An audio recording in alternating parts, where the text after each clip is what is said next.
Hello' everyone, আশা কৰোঁ আপোনালোক সকলো ভালে কুশলে আছে আৰু আমি বৰ্তমান ভালে আছোঁ। আৰু আজি আপোনালোকৰ ওচৰত এটা উৰহীৰ ৰেচিপি লৈ আহিছোঁ। আৰু ইয়াতে মই পিঁয়াজ লৈ লৈছোঁ, সাধাৰণভাৱে বনাম আৰু দুটা আলু আৰু এনেকৈ পিঁয়াজ আদা নহৰু যেনেকৈ আমি বনাওঁ। তো এইটো হৈছে আপোনাৰ সৰু সৰু উৰহী, তো এইটো কাৰণে মই ইয়াক কাটি নলওঁ। আৰু ইফালে মিক্সি গ্ৰাইণ্ডাৰত মই মিক্স কৰি লৈছোঁ এইবিলাক পিঁয়াজ আদা নহৰুখিনি, আৰু তেল গৰম হোৱাত দি দিলোঁ 2 খিলা তেজপাত। আৰু আলুখিনিও মই উৰহীটো যিহেতু সৰু সেইটো কাৰণে আলুখিনি এনেকৈ দীঘল দীঘলকৈ কাটি ল'লোঁ। আৰু এইফালে মই পিচি লোৱা পিঁয়াজখিনি হৈ গ'ল ৰেডি। আৰু ইয়াতে মই তেল গৰম হোৱাত তেজপাত আৰু কি দিলোঁ, পাঁচফোৰণ দি দিলোঁ। আৰু আপোনালোকে জিৰাও দিব পাৰে। আৰু এইফালে পিঁয়াজখিনি মই দি দিলোঁ, এইখিনি ভালকৈ এতিয়া ভাজি ল'ম। ইয়াৰ কেঁচা গোন্ধটো যাব দিব লাগিব।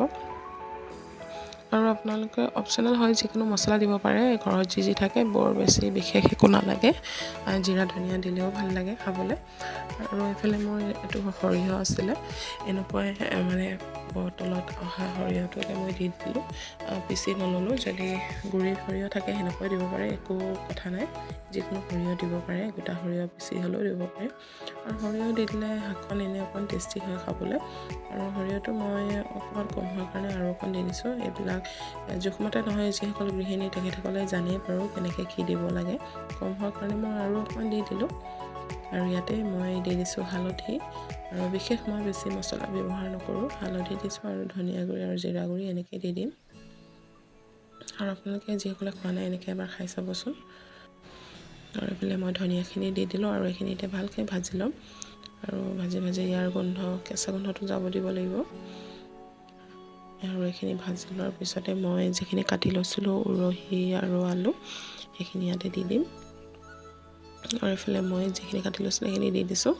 আৰু এইখিনি এতিয়া ভালকৈ ভাজিব লাগিব, গোটেই মছলাখিনি লাগি যাব লাগিব। লাগি গ'লে ভাল হয়, আৰু ভালকৈ মিক্স কৰি ল'লে ভাল। সেইটো কাৰণে মই ভালকৈ মিক্স কৰি লৈছোঁ। আৰু আপোনালোকে এনেকৈ ভাজিব। আৰু এনেকৈ ভাজি ভাজি অকণমান শুকানকৈ, এইটো চবেই জানে। আৰু সোৱাদ অনুসৰি অকণমান নিমখ দি দিছোঁ। আৰু এইখিনিও এতিয়া ভালকৈ মিক্স কৰি ল'ম, গোটেই নিমখখিনি যাতে ইটো সিটো গাত লাগি যায় ভালকৈ। আৰু এইখিনি মিক্স কৰি লোৱাৰ পিছত আকৌ ঢাকন দি অলপ টাইম ভাজিম।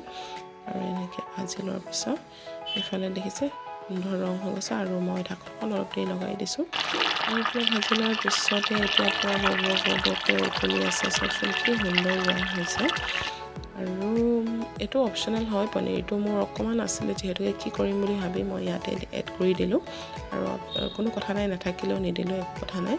আপোনালোকে অকল মানে খালীকৈ এনেকৈ হেৰিটো বনাই খাব পাৰে, সৰিয়হ এইটো কি কওক, উৰহীটো।